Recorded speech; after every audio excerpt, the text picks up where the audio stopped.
अस्सलामु अलैकुम नाज़रीन, JN न्यूज़ HD के साथ मैं हूं नाइला भट्टी। नजर डालते हैं आज की अहम खबरों पर। मुजफ्फरगढ़ बैनुल सूबाई गैंग गिरफ्तार। Muzaffargarh district police officer Ahmad Nawaz Shah की हिदायत पर मंशात फरोशों के खिलाफ कैंपेन जारी है।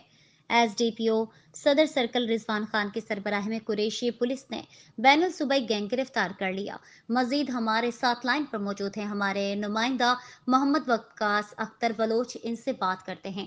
जी वक्कास अख्तर बलोच, अपडेट कीजिएगा। हाँ जी बिल्कुल। मुजफ्फरगढ़ SHO इमरान हमीद माड़ा ने बैनुल सूबाई गैंग गिरफ्तार करके 14 किलो से ज़ायद चर्स बरामद कर ली है। मुजफ्फरगढ़ गैंग में मुलव्वस 2 खवातीन भी गिरफ्तार, लाखों रुपए मालियत की चर्स बरामद। ज़राए मुजफ्फरगढ़ 14 किलो 670 ग्राम चर्स बरामद करके 9C के 2 अलग अलग मुकदमा दर्ज कर लिए। मुजफ्फरगढ़ मुलजमान भारी मिकदार में मंशियात फरोख्त करते थे जो पूरे ज़िले में सप्लाई की जाती थी। मुजफ्फरगढ़ SDPO सदर सर्कल रिजवान खान ने पुलिस टीम को शाबाश देते हुए कार्रवाइयाँ जारी रखने का हुक्म दिया। मुजफ्फरगढ़ जबकि गैंग से मजीद तफ्तीश जारी और मुल्ज़मान का साबका रिकॉर्ड भी चेक किया जा रहा है। SDPO जी।